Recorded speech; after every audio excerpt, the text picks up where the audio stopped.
Maintenant, je parle peut-être gros français, mais il a fallu un petit français. Qu'on m'apprenne un petit français, qu'on m'apprenne à écrire I-O-A, avant que je ne sache écrire toute une phrase, que je ne sache développer des paragraphes, je ne sache écrire des thèses, etc. C'est ça la formation. Et quand on parle de formation, tout le monde est responsable dans la qualité de la formation. L'État peut recruter un enseignant, mais l'État n'est pas dans la salle pour suivre l'enseignant.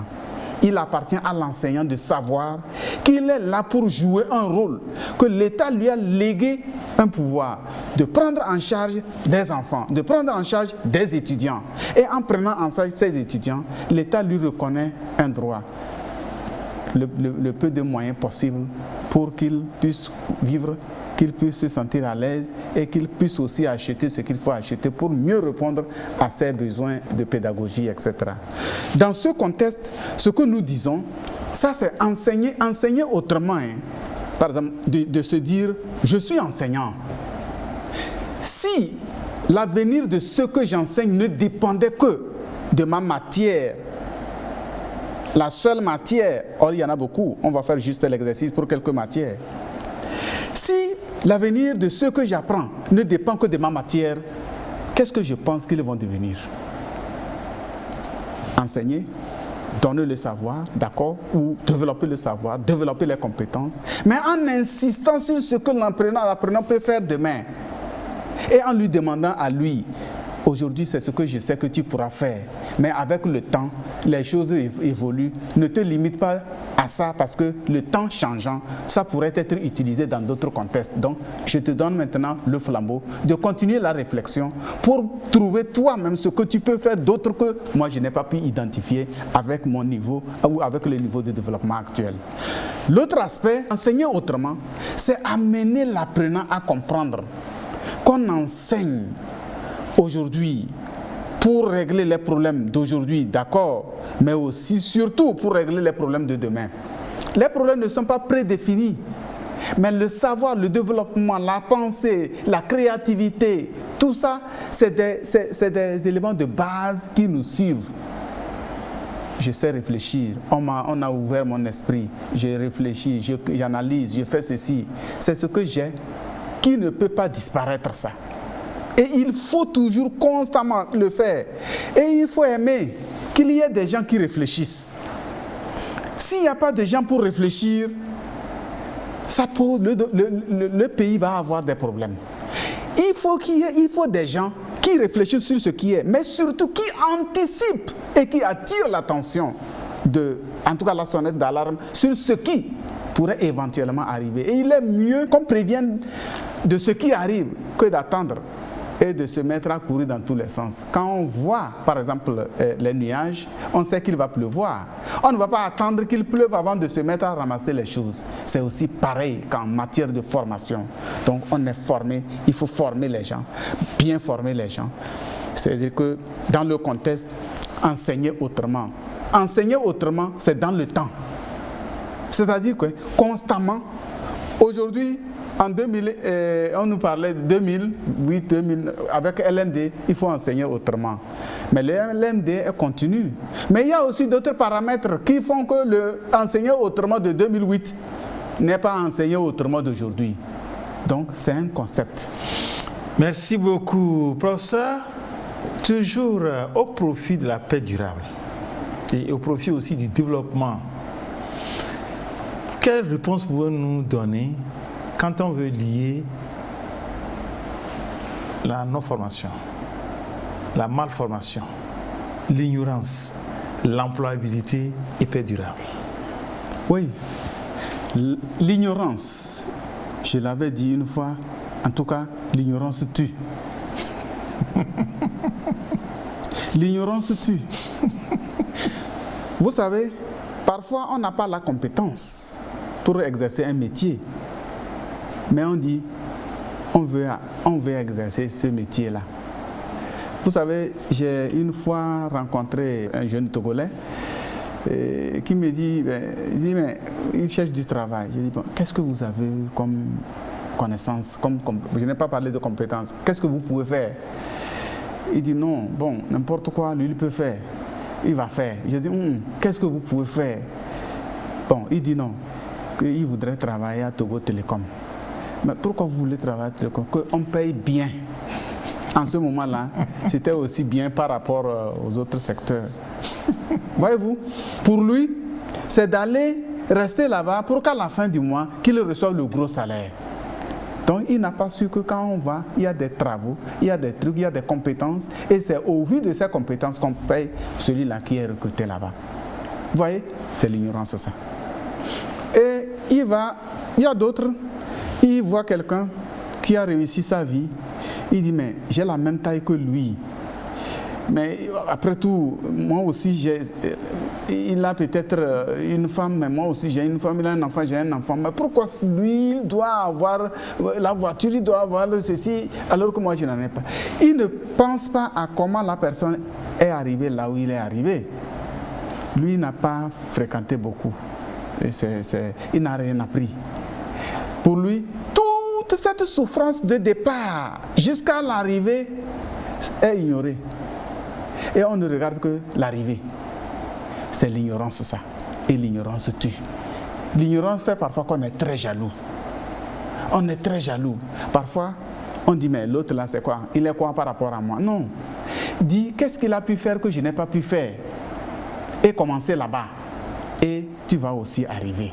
Donc, voilà le contexte dans lequel je dis l'ignorance tue.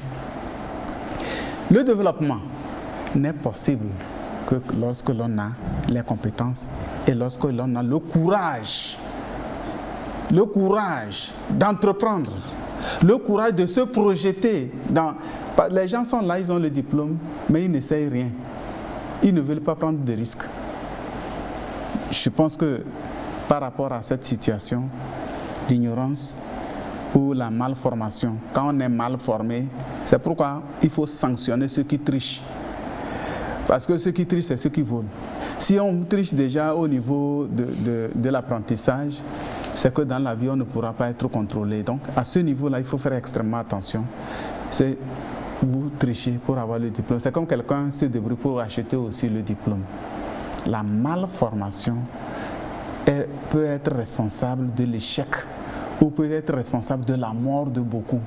Supposez par exemple que je sois un médecin et que je ne sache pas comment il faut opérer et que je commence par opérer. Vous comprenez le danger qu'il y a. Et c'est juste un exemple pour essayer de donner une idée du reste. Merci beaucoup. Merci beaucoup. Bon, quelle est la responsabilité collective et individuelle en matière de formation? En matière de formation, la responsabilité collective, c'est comment planifier la société.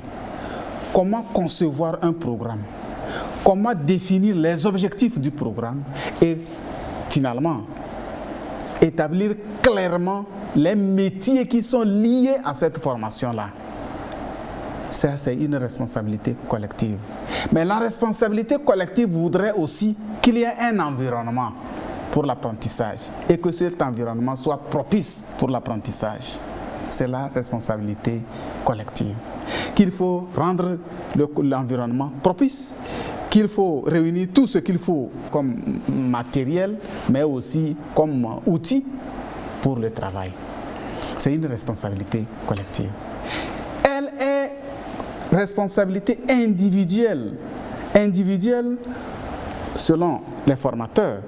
Pour un formateur, sa responsabilité est de ne rien cacher de ce qui peut être utile à l'apprenant à la fin de la formation. Et le dernier volet de cette émission va concerner l'employabilité et paix durable. Relation peut-on établir entre l'employabilité et la paix durable?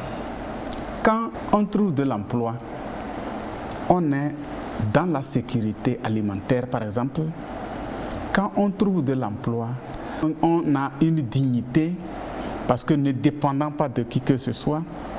Quand on trouve de l'emploi, on a le courage, on est motivé.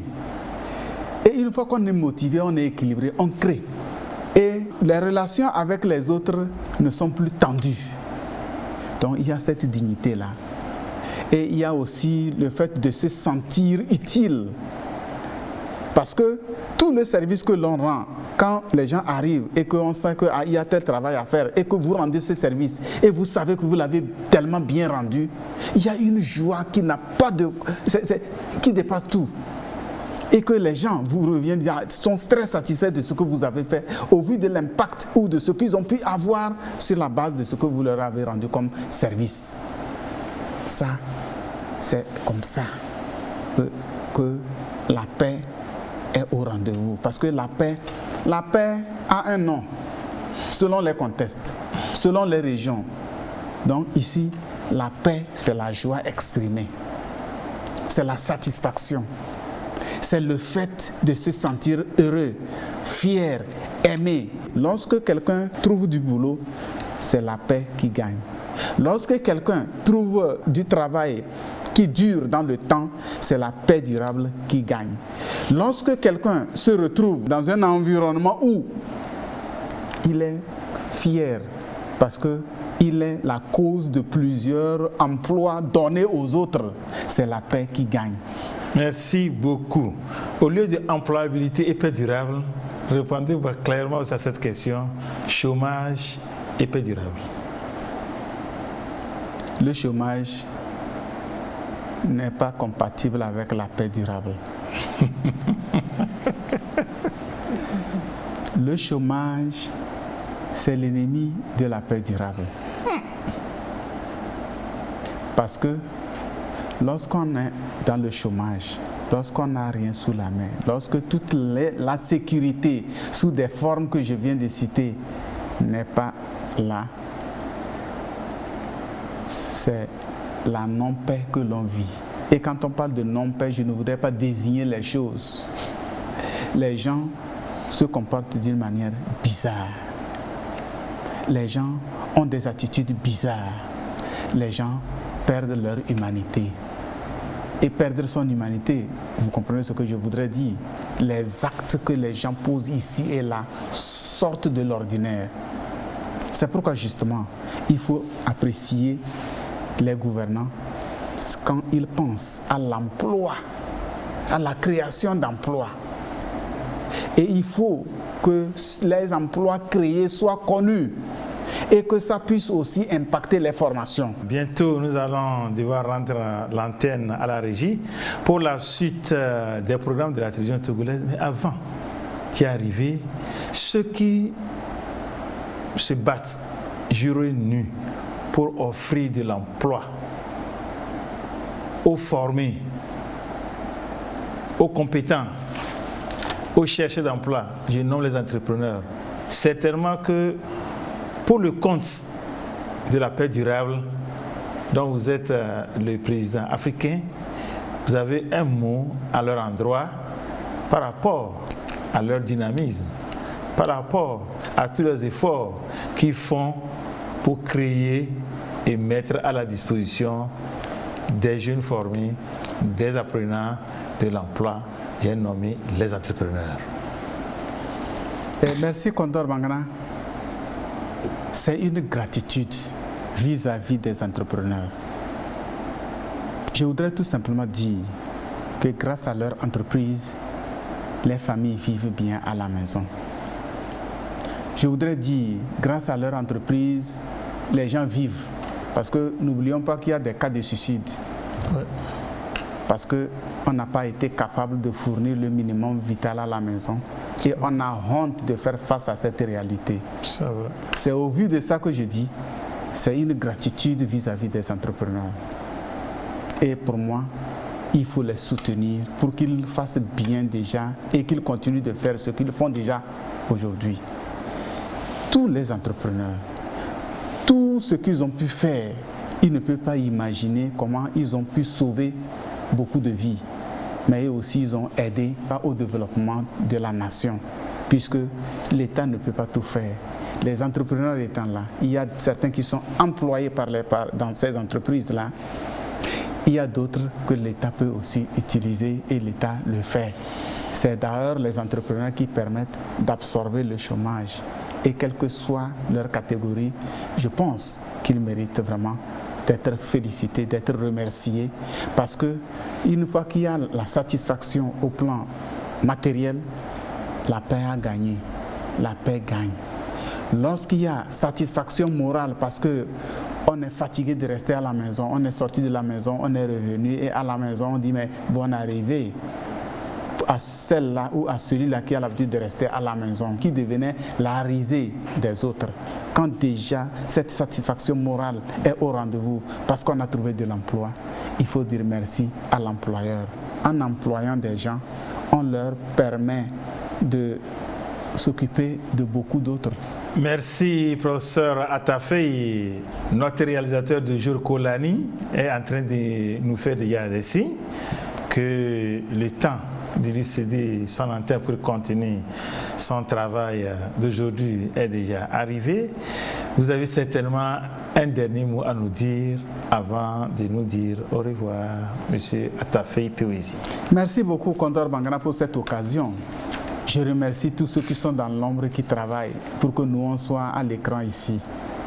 Je vais parler des techniciens, je ne les connais pas, mais vous les avez cités.